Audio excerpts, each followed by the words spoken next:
Welcome back mga kaaldab. Ito na naman po ang inyong lingkod, si Mr. Destiny. At magbibigay tayo ng pinakamagandang update po ngayon sa social media. Ito yung pinaka-latest mga kaaldab na nangyayari ngayon at nagaganap po sa social media. Mga komentong umaayon at pumapabor nga po sa Aldab Nation. Sabi ko nga po sa inyo, dito po kayo sa channel ni Mr. Destiny, marami po kayo malalaman, marami po kayo mapapakinggan at marami po kayong mapapanood. Ito po yung pinaka-latest mga kaaldab na pinag-uusapan si Mengay. Ito yung post niya ngayon mga kaaldab na sinasabing mga kaaldab na umaayon talaga sa atin. Biruin nyo, Baby Teo nga po ba yan? O si Baby Playmate po yan? Dahil si Baby Teo ay malaki na. Ito na nga po ba yung patunay mga kaaldab na nasa atin na nga po yung tagumpay? Kung mapapansin nyo, maigsi pa yung buhok ni Mengay dito.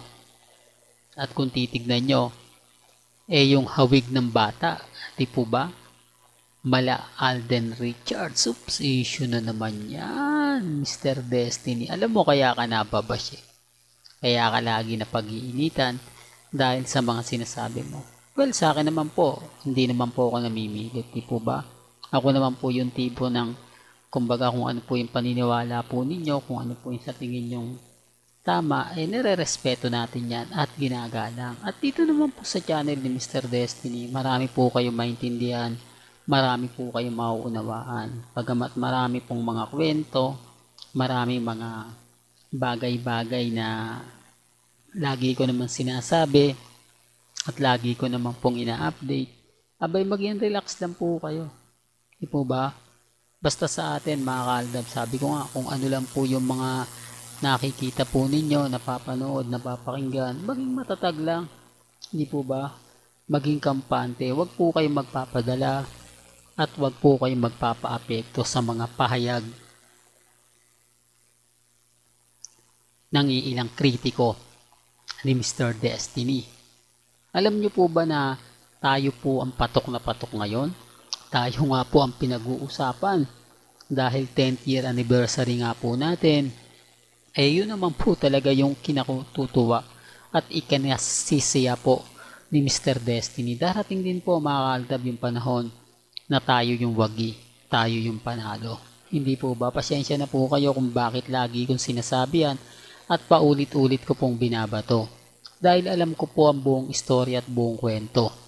Hindi po tayo yung tipo na gagawa lang ng mga bagay-bagay na alam po natin at sa tingin po natin hindi tama. Hindi naman po ako nag-i-edit mga kaaldab. Ito'y galing po mismo sa kanilang social media account. Yan ang pagkakaiba ng mga taong kritiko ni Mr. Destiny. Yan yung pagkakaiba ng mga taong kumbaga nagre-react at nagko-komento. Sabi ko nga po sa inyo, pag nandito po kayo sa channel ni Mr. Destiny, marami po kayong maintindihan, marami po kayong maunawaan, at higit sa lahat mga kaaldab, yung kwento at istorya po na sinasabi ko, di po ba? Hindi, real talk to mga kaaldab. Kaya sa mga mamis po, sa mga titas na binabash po ngayon sa social media, relax lang po kayo. Magugulat na lang kayo, malay nyo, di po ba? Bukas sa makalawa, mag-iba na yung senaryo, mag-iba na yung buong kwento. Yung ine-expect po natin bigla pong mag-boom, di po ba, mag-leak. The real talk to mga kaaldab. Uunahin ko na po itong mga taong sobrang bitter po sa atin.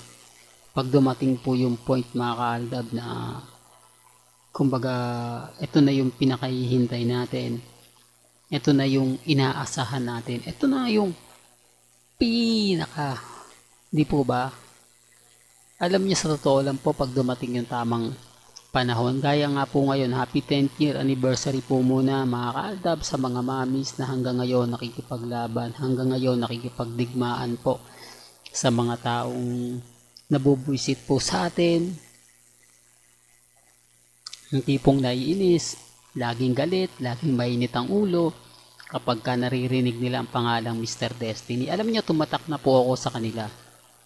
Kahit lagi tayong binabas, lagi naman po tayong binibisita, no? Lagi tayong pinupuntahan, lagi tayong sinasabi o sinasabihan ng ganito ganyan, etc. etc.